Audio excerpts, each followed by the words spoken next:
poet Seamus Heaney's reflection on human nature, religion. The Tolland Man is Irish poet Seamus Heaney's reflection on human nature, religion, and the history of violence. Imagining a visit to the Tolland Man, an Iron Age human sacrifice preserved in a peat bog, the poem's speaker observes that, more than 2,400 years later, people are still dying terrible deaths in the name of their fervent beliefs. In particular, the Tolland Man's fate makes the speaker think of the Troubles, a long and bloody 20th century conflict between Irish Catholics and Protestants. The poem first appeared in Heaney's 1972 collection Wintering Out. The Tolland Man, summary. One day the speaker would like to go to Denmark to visit the Tolland Man, a mummified Iron Age man who was sacrificed to ancient gods. The speaker imagines admiring the Tolland Man's head, stained as brown as the peat bog that preserved it, his gentle, seed-shaped eyelids, and his pointy leather cap. Near the spot where the Tolland Man was found, with his last meal of porridge still preserved in his belly and no clothes on except for his hat, a belt, and the noose he was strangled with, the speaker imagines standing and thinking for a long time. The Tolland Man, the speaker imagines, was a human sacrifice to a pagan goddess. That goddess tightened the necklace of the noose around the Tolland Man's neck and welcomed him into the dark bog. The bog's waters preserved the Tolland Man as if he were an incorruptible Catholic saint. He was preserved until people cutting peat discovered him, like a treasure, in their maze-like diggings. Now, he rests safely in a museum in the town of Aarhus. Thinking of the Tolland Man, the speaker feels on the verge of doing something sacrilegious, blessing the bog as if it were a church, and praying to the Tolland Man as if he were a saint. The speaker would ask the Tolland Man to resurrect all the people who have died in the Irish Troubles, bringing murdered farm workers back to life. The speaker would ask the Tolland Man to reconstruct all the shredded bodies of 4 brothers who were dragged to death behind a train. The speaker imagines driving down Danish roads feeling about the same way that the Tolland Man did on his way to his execution, sad and strangely free. The speaker would say the names of Danish towns aloud and get confused directions from the locals, whose language the speaker doesn't understand. Out in the Jutland area, where people used to make blood sacrifices, the speaker imagines feeling lost and sad, but also as if in familiar territory. Violence, religion, and history. Imagining a visit to the mummified corpse of the Tolland Man, a famous Iron Age body that was found almost perfectly preserved in a peat bog, the poem's speaker reflects on humanity's legacy of violence. Knowing that the Tolland Man was likely killed as a religious sacrifice, the speaker is reminded of all the people who have died in the Troubles, a long-running and bloody war between Ireland's Protestant and Catholic factions. Religious violence, the poem suggests, is nothing new, it's an enduring and bewildering human tragedy. The preserved Tolland Man, the speaker notes, is a record of an ancient religious killing. He was sacrificed to the goddess thousands of years ago. But his well-preserved face, with its mild, gentle expression, is also a reminder that he was once a real, live human being, not just a mythic figure from a dark past. In fact, the Tolland Man's predicament feels eerily familiar and contemporary, reminding the speaker of the Troubles. Remembering not so distant incidents in which Irish people of different religious backgrounds slaughtered each other in their own homes or dragged each other to their deaths, for miles along the lines of railways, the speaker observes that violence is in no way a relic of history. The speaker even imagines himself in the Tolland Man's place, just one more person in a world in which people kill each other in God's or the God's name. Visiting the Tolland Man, the speaker imagines, would thus leave him feeling unhappy and at home. The old corpse's testimony that religious belief can drive ordinary people to violence will feel all too familiar to him. But, he imagines, he'll feel lost, too, sadly bewildered about why this should be so. And the fact that the speaker would have to visit Denmark to see the Tolland Man underlines both these points. This foreign country, where he doesn't even understand the language, has the same legacy of religious violence as anywhere else in the world. When the speaker gets the blasphemous urge to treat the gentle-faced Tolland Man like a miraculously preserved Catholic saint, praying to him to resurrect all the Irish dead of the Troubles, he thus appeals to a kind of common humanity that he hopes also might endure across generations, in spite of senseless killing. Where this theme appears in the poem. Lines 1 to 20. Lines 21 to 32. Lines 33 to 44. The tragedy of feudal sacrifice. The speaker of this poem imagines visiting the Tolland Man, whose ancient, mummified body bears the marks of human sacrifice. He was killed, scholars speculate, in an Iron Age religious ritual that was meant to make the land fertile. Thinking of this body, the speaker reflects on all the lives that have been lost to similar sacrifices over human history, right up to the 20th century. In particular, he thinks of the Troubles, a religious and political war between Catholics and Protestants that killed thousands of Irish people. To the speaker, such sacrifices are particularly heartbreaking because they don't, in his view, actually achieve any of the goals they hope to. The speaker puts himself in the Tolland man's shoes, imagining that he was a more or less willing self-sacrifice. With his mild eyes and his gentle expression, the Tolland man seems resigned to being the bridegroom to the goddess. He might have been sad as he was carried off to his execution, but the speaker imagines he would also have felt a kind of freedom in serving his gods and his people. Perhaps he even felt that being a human sacrifice made him special or holy. And the speaker's vision of his preserved corpse as a saint's kept body suggests that such beliefs in the value of sacrifice persist. Modern-day Catholics still preserve and venerate the mummified bodies of saints and martyrs. But the speaker's grim memories of the scattered, shredded bodies of Irish people killed in the Troubles suggest that he doesn't put much stock in the idea of holy sacrifices. When he thinks of the Irish dead, who died defending their vision of either an independent Ireland or a united Britain, he only sees horrors: 4 young brothers, dragged to death on train tracks and the battered flesh of laborers rotting on their own farms. These deaths, in the speaker's view, aren't just appalling, they're utterly pointless, sacrifices that bring about none of the change they aim for. As the speaker imagines traveling the old man-killing parishes of Denmark, then, he feels both unhappy and at home, knowing that, in one way or another, people have been making human sacrifices for centuries. And such sacrifices, so laden with meaning for the people who lay down their lives, ring hollow in the long view. The crops don't grow any better, and Ireland doesn't change. Where this theme appears in the poem. Lines 1 to 20. Lines 21 to 32. Lines 33 to 44. Someday I. Pointed skin cap. The Tolland man begins in the speaker's imagination. Someday, the speaker thinks, he'd like to visit Aarhus, the city in Denmark where the Tolland man himself was discovered in 1950. This is an allusion to a famous bog body that is, one of several Iron Age mummies discovered in peat bogs. The Tolland man is one of the best preserved of all of these bodies. Though he's 2,400 years old, visitors to the museum where he rests can still see the stubble on his chin, and the noose around his neck.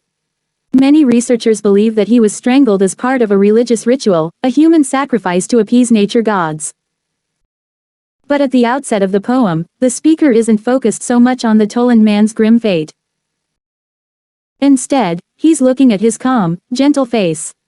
The mummy's skin is stained peat brown, and his closed eyelids make the speaker think of mild pods, a metaphor that suggests the Tolland man looks a lot like the old, rich, partly decayed vegetation of the peat bog he was found in. It's as if he himself has become a kind of earth god. But if he looks strange and earthy, he also looks very human. He's wearing a pointed skin cap, an everyday detail that reminds readers both of his humanity and his great age. One doesn't see too many pointed skin caps on the street these days. And those seed pod eyes are mild and gentle, as if he were peacefully sleeping. The speaker's careful imagery in this first stanza suggests that he's already spent quite a bit of time looking at the Tolland man. Remember, he's only imagining a visit to Aarhus here. All his previous acquaintance with the Tolland man must have been through photographs. He seems to have developed a fascination with this astonishing mummy from afar. And his interest isn't purely archaeological. Even his dream of visiting the Tolland man already sounds rather like a religious pilgrimage. This poem will trace the speaker's reflections on Tolland man, reflections that will travel from the Iron Age right up to 20th century Ireland, where, in the speaker's unhappy opinion, some version of human sacrifice is still going on. The Tolland man. The Tolland man himself is a symbol of all the people who have ever died fruitless deaths in the name of a religious or political belief. Sacrificed to a bloodthirsty goddess, the Tolland man reminds the speaker of all the young Irish dead of the Troubles. Like them, he might well have gone to his death believing that it had a purpose or a meaning that, in the speaker's opinion, isn't nearly as valuable as any single human life. In both his calm humanity and his tragic fate, the Tolland Man thus becomes an image of generations of lost lives. Where this symbol appears in the poem. Lines 1 to 20. Someday I will go to Aarhus to see his peat brown head, the mild pods of his eyelids, his pointed skin cap. In the flat country nearby where they dug him out, his last gruel of winter seeds caked in his stomach, naked except for the cap, noose and girdle, I will stand a long time. Bridegroom to the goddess, she tightened her torque on him and opened her fen, those dark juices working him to a saint's kept body, trove of the turf cutter's honeycombed workings. Now his stained face reposes at Aarhus. Lines 23 to 26, pray him to make germinate the scattered, ambushed flesh of laborers. Lines 33 to 34, something of his sad freedom as he rode the tumbril. Imagery. The poem's imagery helps readers to feel the speaker's fascination with the Tolland Man and his horror over the troubles. The poem begins with a portrait of Tolland Man.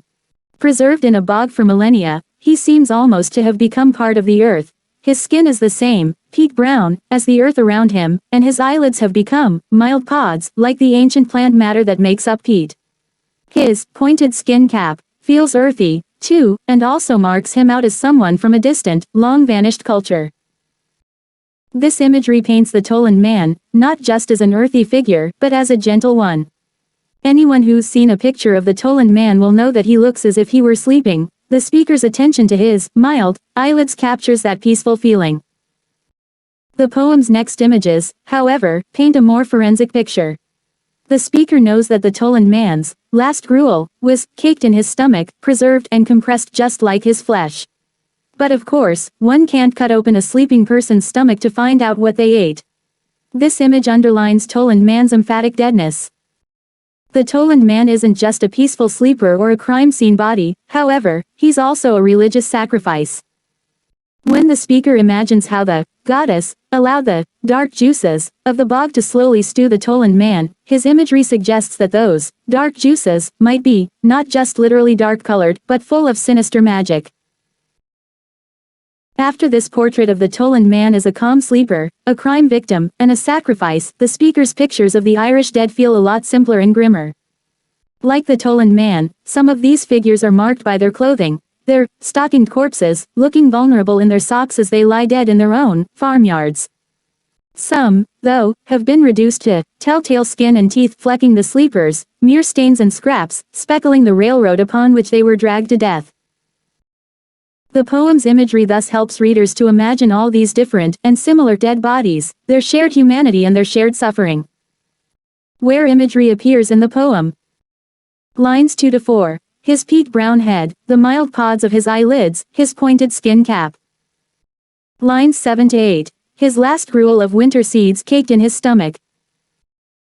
Lines 15 to 20. Those dark juices working him to a saint's kept body, trove of the turf cutter's honeycombed workings. Now his stained face reposes at Aarhus.